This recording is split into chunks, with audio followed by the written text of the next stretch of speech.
ছেলে দুটো সেই কোন সকালে মাঠে গেল, এদিকে বেলাও তো পড়ে এলো।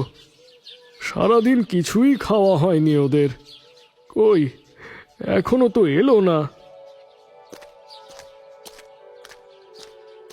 আজ অনেক কাঠ পেয়েছি বল দাদা, বাবা দেখলে খুব খুশি হবে।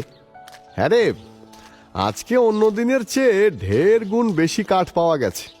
তুই আজ অনেক খেটেছিস, আমায় কিচ্ছু করতে হয়নি। এই গাছ ওই গাছ ঘুরে ঘুরে তুই তো সব করলি। না রে দাদা, আমি থাকতে তুই খাটবি কেন? আমি যতদিন পারবো আমি সব করব।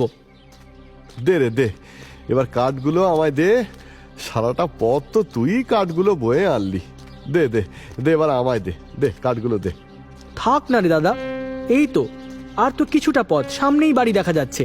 এতটা পথ নিয়ে আসলাম আর এইটুকুখানি পারবো না। না না ভাই, দে দে দে, আমার মাথায় কাঠগুলো তুলে দে। এমন করতে নেই, আমি কি তোকে কষ্ট দিতে পারি রে?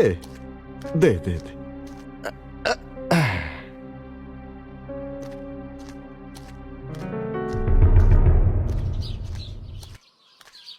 ওই তো, ওই তো দুজনে এসে গেছে। কি চিন্তাটাই না হচ্ছিল। বাবা, জীবন আমার কত ভালো, ছোট ভাইকে না দিয়ে নিজেই বোঝা বইছে।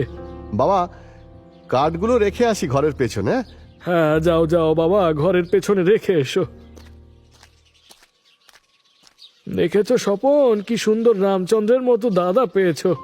তোমারে কোনো কষ্ট করতে দেয় না, নিজে কষ্ট করে। অনেক ভাগ্য করলে লোকে এরকম দাদা পায়।